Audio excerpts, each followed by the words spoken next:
Listen up, idiot. Carnivore is not a diet, it's a lifestyle. Idiot. Idiot!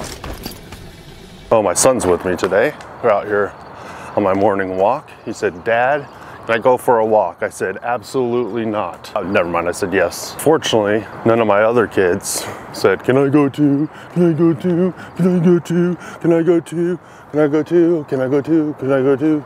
Actually, the older ones don't care because they like to sleep now. Okay, you're not an idiot. But if you've been in the carnivore, low carb community, definitely in the carnivore, you'll hear something. Carnivore is not a diet, it's a lifestyle. Okay, I understand what people are saying.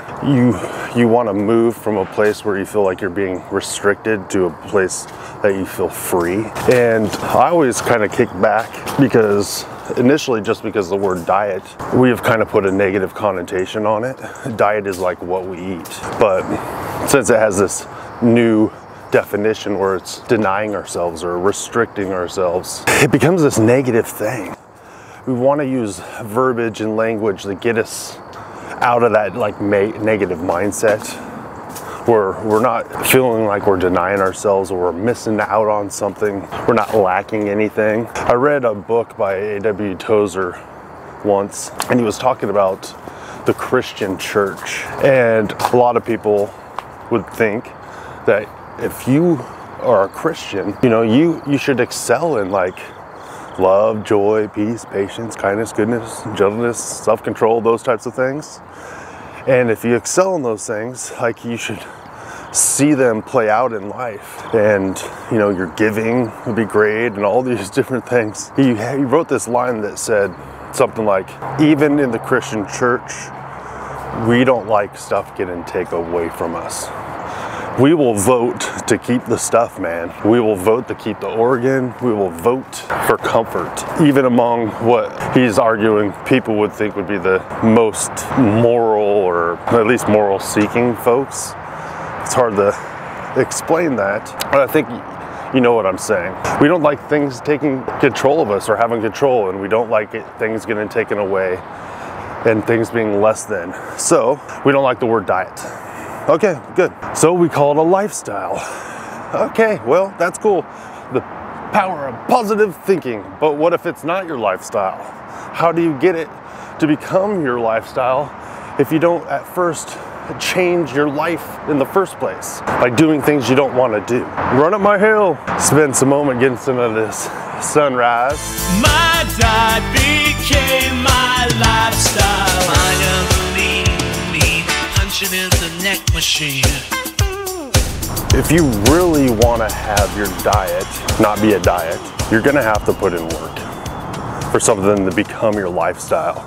I'm currently out on this walk with my kid. I go on a walk at least 5 days a week. I do it automatically now and I don't really think about it because it's just what I do. This is who I am. This is part of my lifestyle. I looked at my watch and I'm like, well, I like to get at least 14,000 steps a day. I prefer 18 to 20 because that's part of my lifestyle. I don't really have to think about it that much, but my lifestyle, I've chosen to get a certain amount, which has now become easy, but then I'm still pushing myself to go a little bit further. That's what you're gonna have to do when it comes to food. You're not gonna be able to just put it in auto mode as much as you want. That being said, it will get easier. The wrestling through things, the denying yourself immediate pleasures and different things like that will change who you are in time. So it becomes your lifestyle. But there's always going to have to be an amount of fighting against something that's pulling you. As human beings, our hearts are deceitful above all things, and we know it. Well, but liquor, our prices have never been lower. We think we got it all together as like a defense mechanism, but even though we know we don't. But then we just refuse to admit it to ourselves because we're in a position or a place where we don't want to do the work right then. That's what it is. So if you want to get to the mindset, this is not a diet, this is my lifestyle, you're gonna have to diet. You're gonna have to deny yourself. You're gonna have to do things that you want to, but don't want to at the same time because they're difficult. You might need to go home and throw out everything in your cabinets and your refrigerator that doesn't fit your lifestyle that you want to have. I don't eat carbs. Next thing you know, you're a different person. Next thing you know, you've reached some goals. Next thing you know, your lifestyle has changed, but you're never gonna be able to let your guard down. Now you can chill and relax and have different perspective, like mountaintop moments where you can see clearly. Other times where it seems dim. But that's life, man. When I say you have to wrestle through things, I mean it. It's like a wrestle. It's like a fight. Good thing there's, you know, break times in between matches. I'm currently at a place where I'm just trying to be happy with where I'm at. And all the work I've done in the past is like a barrier and a safeguard so I don't go backwards. There's gonna be a little bit of ups and downs, but I'm not going backwards to, you know, just eating carbs and just going and eating pizza and pasta and bread and those types of things. We each have our list, but no, I'm gonna stay active. I'm gonna hit the weights as much as I can. My shoulder's getting rehabbed, that's nice. I'm just gonna keep at it. And my life and my lifestyle is always gonna change because I'm continuing to put in work. I want you to tell me some of the lifestyle changes you've done that cost you, that hurt, that made you a new person. When I say I'm just trying to be happy, it's like how you watch that scale number and mine goes up and down a little bit. Even eating carnivore and maybe having an avocado from time to time, maybe some Greek non-fat yogurt with some element in it, a couple blueberries here and there. I'm just trying to be happy eating like carnivore, but then having a couple things that are whole foods from time to time and not feeling like a failure because I'm not doing carnivore 100%. I'll just call it ketovore. Yep, okay, good, perfect. But there's something in me from doing all the hard work where I don't want to go backwards, but it's also, I call it a cruel taskmaster in my mind.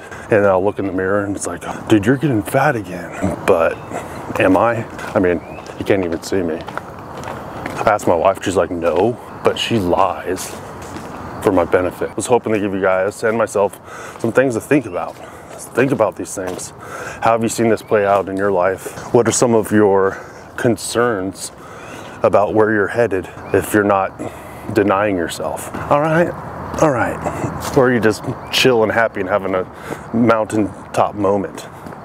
Or are you in the pit of despair, not knowing where you're going, feel like you're going nowhere? It's mental too. Just a reminder, I want you to check if you're subscribed to our channel. Sometimes YouTube will unsubscribe people, so make sure you are subscribed to get notifications for when new videos come out. They're not as often as I would like right now because it's my busy season at work and I have to make money to feed my kids eggs for breakfast every day. Not every day, but quite a bit. All right, I'll see you guys later. Ooh, squirrel.